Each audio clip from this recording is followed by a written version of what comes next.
The Fortnite JOYRIDE update is finally live, and today we're breaking down not only everything in game right now, but everything coming to Fortnite soon. And let me tell you, there's a lot. From the first ever Season 3 live event leak of whatever this is, which if you don't recognize this now, you will soon, to all the new fishes, guns, LTMs, and way more, this is the Fortnite JOYRIDE update explained and all leaks and secrets. Make sure to hit like if you enjoyed and use code T5G if you buy the new dummy boy in the shop, but let's start off with cars. So yeah, cars have officially arrived in Fortnite. We've been waiting for this for a long time, to say the least. Finally, you can head in game right now and hop into one of the dozens of cars spread across the map. As you probably already know, there are 4 kinds of cars on the island, but we have a ton of tips and tricks for you. Squad up and you can fire out of the cars. Alright, so the first tip, don't drink and drive. We know those full shields could be really strong. You don't want a DUI now, do ya?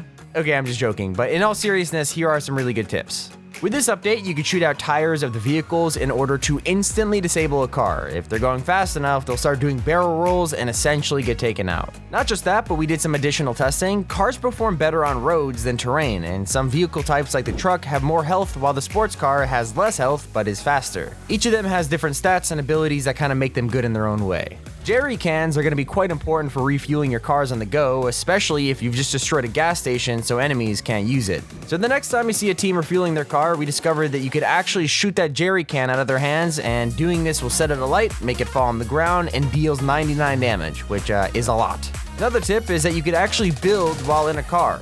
So you can now use this to build bridges over water and rivers, defend yourself from snipers, box your car as you refuel, and even make DIY ramps without getting out. If you get stuck, you could also flip over your car.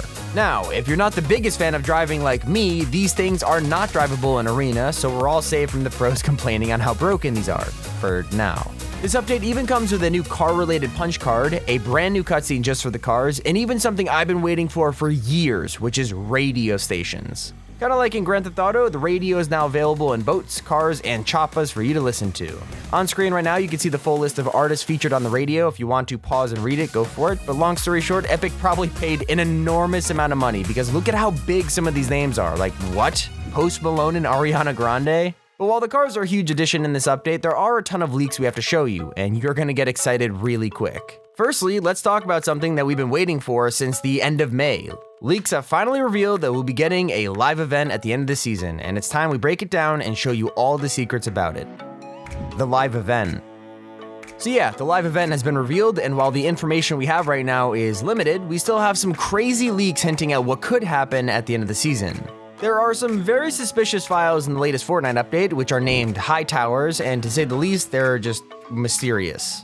Most of these files belong to an item known as a crater and includes a familiar pattern on it. Thanks to Fortori, this is what these craters look like.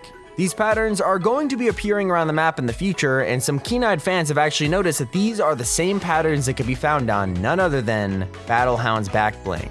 What this actually has to do with Battlehound makes no sense to me, but hey, Epic Games never fail to surprise us. The audio for the live event has also been leaked, and you can hear some weird ambient noises like something flying in the sky, as well as rift noises and a lot more. Take a listen.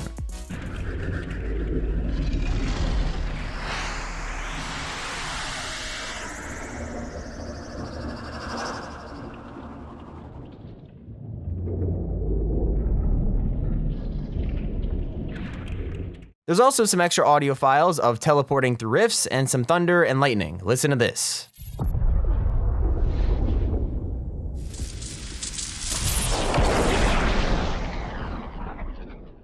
We don't really have to speculate what this audio could belong to, as there are leaks telling us that the massive rift in the sky from Chapter 1, Season 4 is coming back.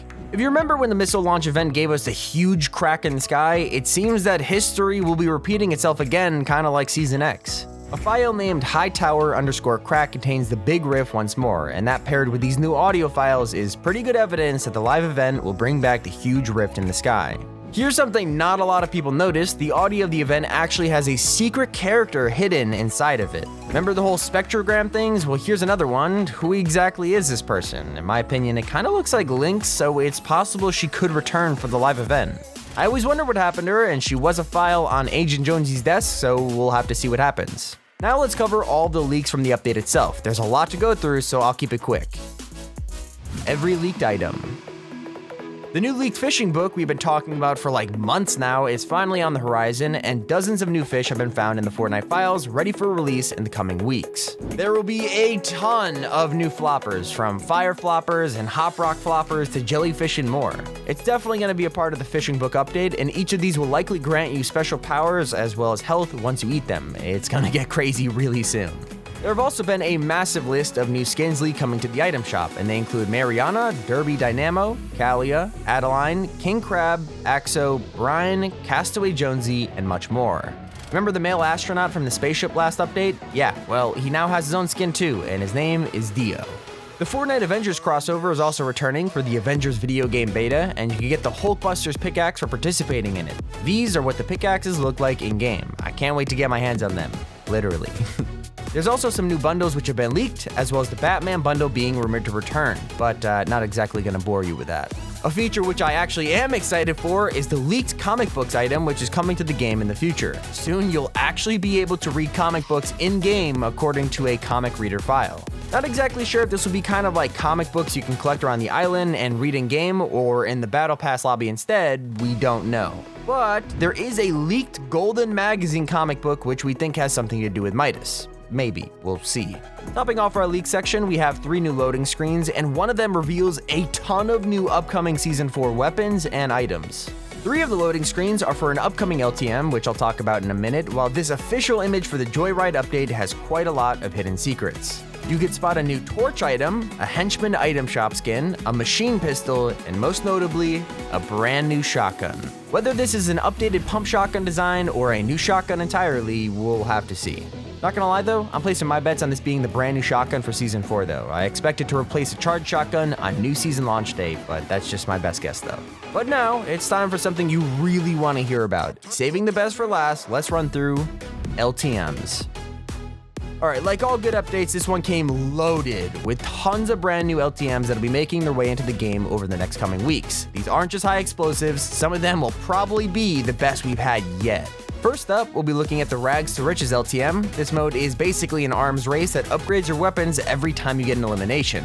Basically, all the loot around the map starts as common, and the only way to upgrade is from eliminations. The next LTM we have is Fishing Frenzy. This one is really simple. If you want loot, you gotta fish for it. Next leaked LTM is the Knockout Shuffle. In this mode, you compete in a 4-round bracket squad battle, and the team with the most eliminations in the round moves on.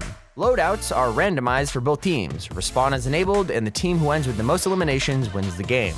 Sticking with the theme of round-based LTMs, the Knockout Air Raid is another 4-round bracket squad battle. This is almost identical to the Knockout Shuffle, except looting is turned on, jetpacks are enabled, and the map is low gravity. The Buckle Up LTM comes with a twist and seems to be inspired from the classic game Crazy Taxi, if you remember that. In this mode, you earn stars by completing fares, collecting them around the map, and recovering ones dropped by leading players. Respawn is enabled in this mode, and players will spawn in taxis, and it's gonna be freaking epic, I'm not gonna lie, I'm so hyped for the Buckle Up LTM. A couple weeks ago, the Race Royale was leaked, an LTM starring the all-new vehicles. That mode has now been updated and replaced with an LTM called Rally Royale. In this mode, you collect golden tickets through supply drops to unlock the finish line. And here's everything else you care about. As for everything else in this update, let's start with a visit to our old friends, the Coral Buddies. You're gonna want to hear about these guys. The very first time we came across these coral companions was at the top of Season 3, and we had to give them like 100 wood to start their civilization. A few weeks later, we visited these little guys again and had to donate brick to take them into the Stone Age. With the newest update, it seems our coral buddies are now heading into the Nuclear Age. If you head over to the private island at the top left corner of the map, you'll now be able to contribute 100 metal to send them into space. Completing this challenge also gives you 25,000 XP, so it's worth doing, trust me. Coral buddies aren't the only mysterious inhabitants of the island though, as Dio's spaceship is going to be returning. Yeah, last week we got access to our first challenge involving the ancient ship that allowed us to collect 3 parts, install them, watch it blast off. You guys already know about that. This created a huge green force field. The ship left the atmosphere and spawned in 4 rifts for us to use. It's a part of the spaceship questline, and the next part of the astronaut challenge was actually just leaked. We're not exactly sure what the challenge entails, but we're happy to see that this questline is in fact returning. After tons of feedback from the community, it seems that Epic has finally adjusted the Marauders as well. Unfortunately, they didn't really nerf their damage and only adjusted the rates for the loot that they drop. If you really want to know what they changed, basically Marauders before would drop stacks of 6 think grenades, now they can only drop stacks of 3, but the drop rate has increased. They've also updated the drop rate for bandages, giving us a chance at better loot. I'm all for these small changes, to be honest, but these guys definitely still need a damage nerf. Marauders aren't the only thing we've been complaining about because the pacing in Chapter 2 absolutely sucks. And luckily, Epic has been keeping a close eye on this and has introduced a brand new change to the first storm circle, making it faster and smaller. Keeping it short, the starting radius has been changed from 24 to 23, the shrink time has been cut by 30 seconds, and the wait time for the circle has also been decreased. So yeah, it basically makes the first circle close a lot faster, which makes the game feel much better than roaming for 20 minutes to die immediately. Thank you, Epic. Thank you. They've also finally fixed the infamous slow glider bug, and this bug could happen for a number of reasons and force you to glide extremely slow through the air. Sucks that it happens, but glad it's fixed. But hey, click on screen right now for some insane Season 3 tips. It's been Tommy, and you're watching Top 5 Gaming.